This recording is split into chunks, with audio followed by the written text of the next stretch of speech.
everyone. How are we doing? So yeah, I've started my Alberto Villoldo Grow a New Body. Blue is in the background at the moment because he's being naughty. And it was chaos the last time I came online live. So I've started my Alberto Villoldo Grow a New Body, and I'm here with my Stress Less, which has cacao in it, so I'm quite pleased. It has numerous mushroom supplements, and am I going to have to get you out because you're making a racket? Coconut oil, ashwagandha, rhodiola powder. It's actually really nice. In coconut milk, I was wondering, but it's all right. Better than all right. It's like an earthiness to it. It's really tasty, actually. So I'm going to do a quick live today just to touch base with everyone. And I'm wondering what you're all with today. My day is a lot of admin kind of stuff, getting jobs done. Not my favourite kind of day, but you know, when you've finished it, it always seems better once you've got your jobs done. Everything seems cleaner and tidier, and certainly my ability to cope with life improves once I've decluttered and de-stressed as much as possible. And it's interesting I've said de-stress because this drink I'm drinking in the book is called Stress Less. So there we are. And I thought today I would just talk a little bit about triggers. I've been on triggers, and I've seen patients who've been talking about what they're triggered by, and we're all triggered by stuff occasionally, right? And the energies are odd at the moment because we've got a full moon and people go crazy at a full moon. It's where the word lunatic comes from. Not every person goes crazy, some people do though, and quite often I sit there and I go, what the hell's going on with me? I just don't understand why I'm feeling so strange. And then I look at the lunar calendar and I realise it's a full moon coming up, or we're on a full moon. So yeah, it definitely affects us. Triggers, we're triggered by all kinds of things. I have been triggered by inanimate objects before, and I have gone on a bit of a tirade at them.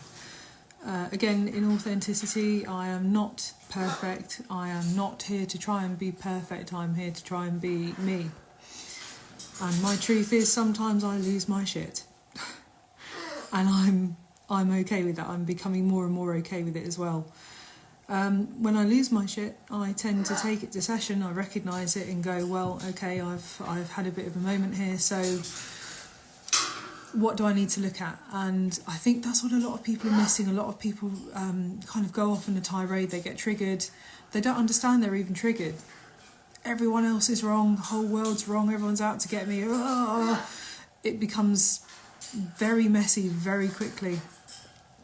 So that's kind of hopefully where people like myself and my colleagues are able to just kind of be the still cool in amongst all the storm, the eye of the storm, where everything just settles and you can kind of take a step back and go, oh, hang on a minute. So I'm triggered, I'm angry, I'm feeling frustrated, I'm feeling whatever I'm feeling in this being triggered moment. And I can own that and say, right, that's mine. I need to deal with that. I'm feeling this, so therefore it's mine. And whatever, if you're triggered at a person, whatever that person's feeling, if they're feeling anything at all, because sometimes people do things and they mean nothing by it, and for whatever reason we become very triggered and bully for them, quite frankly, because they are acting of great service and being a fantastic mirror and showing us what we need to see. So they're providing us with an opportunity to actually do some healing work, which is the greatest gift of all. And one of the things that I, kind of leading on from my last few posts, when we are triggered by people, particularly people, or animals in fact, because some people are, just take a step back, take a few deep breaths in, and remember that we are all on a different evolutionary path. None of us, not two single people, are experiencing the world in the same way.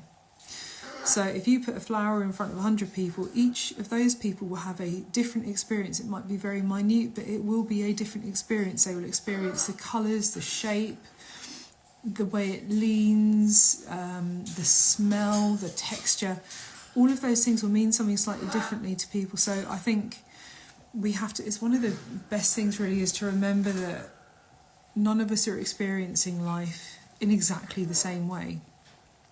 And when we wonder why people behave the way they do, sometimes it's because they're experiencing life in a different way.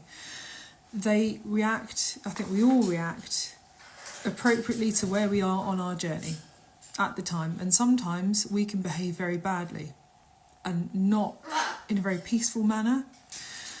And maybe that's me judging it as bad, but I know I've behaved badly in the past, and when I've actually looked at it, I've gone, oh yeah, I didn't see it at first, but yeah, that's mine. That's definitely mine, and I need to look at that. And it can be a really hard pill to swallow sometimes as well. Having somewhat, you know, when you're so convinced it's other people and other things doing things to you and life's doing stuff to you and it's just crap and I'm so enraged. When someone sits down and actually says, well, hang on a minute, you're the one reacting to this, so what is this? Even if other people behave badly, they're running their own stuff. It just so happens you've crossed paths with someone and you've energetically bumped into each other and had a bit of a spark. So, yeah, remember that we are all on a different evolutionary level and path, and we're all here to experience life in a unique way. And that's great in itself, you know. Well, that's all I want to say, really. There's nothing I think I really need to add to that. We're all here to experience life in a completely unique way.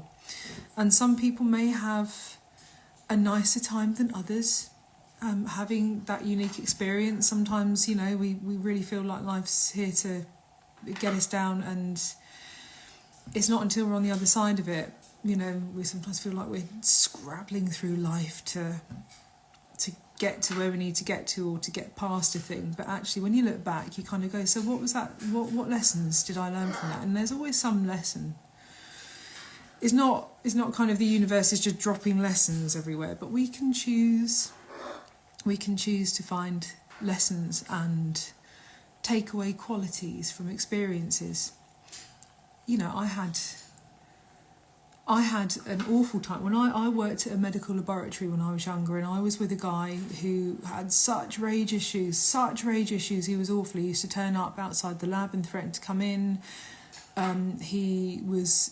He became emotionally abusive and actually once physically abusive, and after that I was like, no, I'm done with this. But I had awful trouble getting away from him because I was frightened of him. I was very young at the time and he frightened me.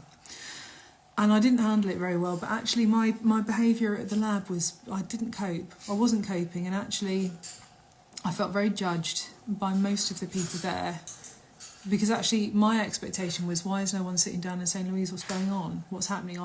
They were calling HR and saying, you're not performing, you're not, you know, you're late all the time. Little did they know I was late, because usually in the morning there would be some huge drama.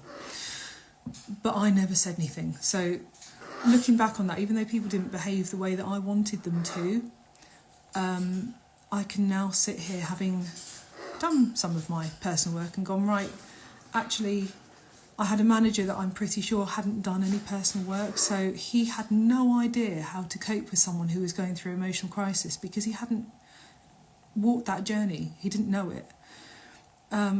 So of course, how is he going to cope with that? And actually, I never had any discussions with the people that I work with, but I wonder how many of them had done personal work and how many of them had taken time to be mindful of all these things that I'm talking about today, of our evolutionary path and the fact that we're all experiencing differently, and how we can learn to be empathetic from that.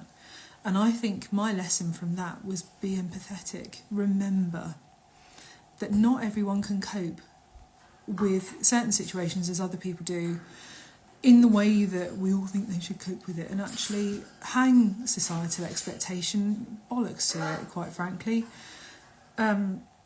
societal expectation can do one. I think we've answered to it long enough, and we've made ourselves small to conform, and that isn't okay.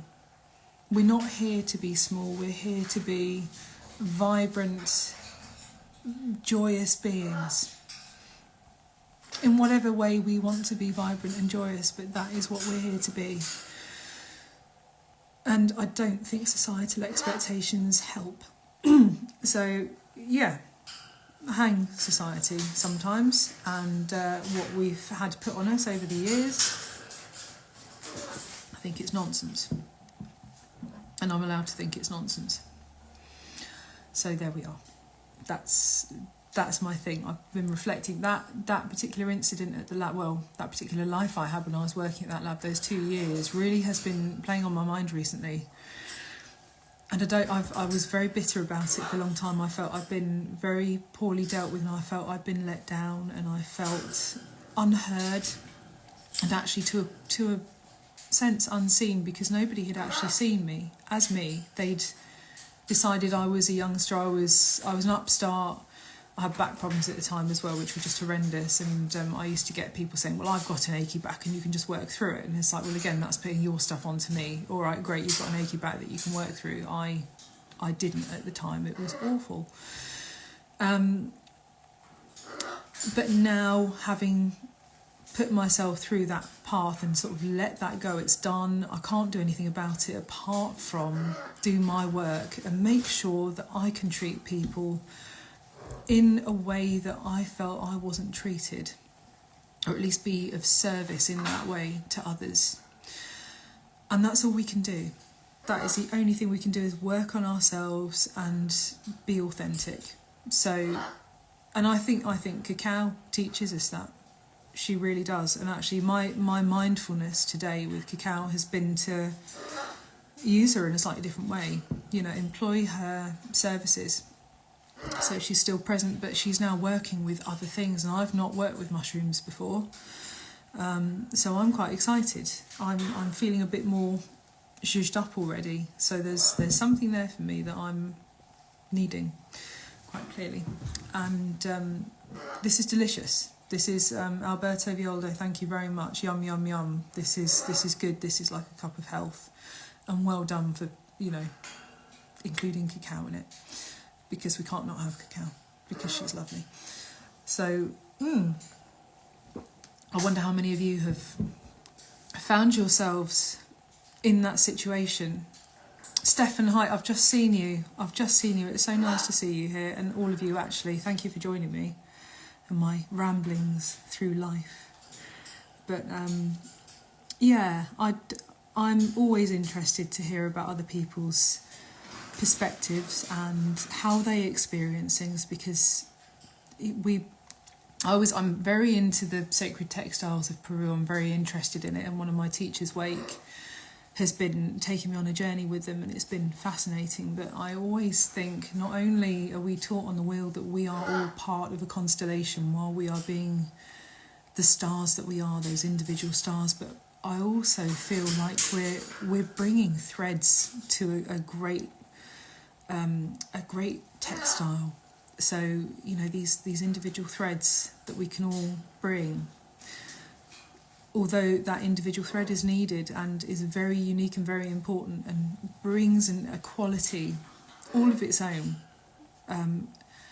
we come together with our uniqueness when we don't even. I was talking about acceptance the other day as well. It's another thing we have to, when we get to a place where we can accept. And I think we were talking about people who are neurodiverse, and I've got friends with ADHD. I'm pretty sure I tick off all the boxes, but I've not had a diagnosis, because I don't feel like I need one personally, but other people do feel like they need one, and that's fine. Whatever kind of works for you, whatever you need, that's your right to claim it. So there's no judgment here at all. But I remember this patient said, wouldn't it be nice if we all got to a point when we could accept? And I thought, wouldn't it be nice if we never had to go to that point, because it was never an issue, because the very nature of being part of this textile is that we're all individual, and however we're individual, that's cool. So I know what I'm trying to say, whether I'm actually being very affluent in how I put it across is another thing. But yes, be unique, be you, be authentic, don't apologise, do your work, because no one's going to do it for you. And actually, some of these awful situations we find ourselves in, when we do feel let down by people, you're not going to be able to change that. You know, it's done. It's a done deal. It's in the past. Don't let go of it. I think this is the thing. People go, oh, just move on, just draw a line under it and let it go. And it's not always that easy. For some people, it causes such wounding and so many layers of wounding that there's a lot of work to do around it. And I think we need to practice patience as well, with ourselves and with others. But draw wisdom from it. Like, where's the gold here? And definitely in that situation, the gold for me was very much about just be who you wanted those people to be. Don't put it on them. Put it back on. Bring it back home. Don't put it on yourself. Don't put it on anyone. But own it. You want them to be those people because that's the person you want to be, Louise. So that's what I'm working on. I don't think I'm there yet. I still lose my patience occasionally, and I still get frustrated, and I still feel all of those human emotions. I do not float etherically through life without taking a tumble every now and again, and without spilling things down my front, and without getting pooped on by that. We're human. We're here to have a human experience, and part of my human experience today is to, on a very serpenty physical level, get to know mushrooms, which, you know, I'm practicing gratitude today for Alberto, for all of his work that he's done in researching this, because I know you feel his passion. Definitely feel his passion, and he just wants to share. I think he dreams a dream where we're all the luminous, health-fulfilled beings that we're meant to be, and I can't argue with that. I think that's a great vision, and so stress less, literally stress less, from Alberto Villoldo, and stress less in life. Do your work, be you, and find the gold in every situation imaginable, because there is always gold. That's all I have to say for today. So I'm gonna give old Feathers over there a bit of time, and as always, I wish you a joyous, peaceful, creative day, full of new things and possibilities. And I will actually catch up with you very, very soon. Lots of love, everyone. Have a great day. Bye.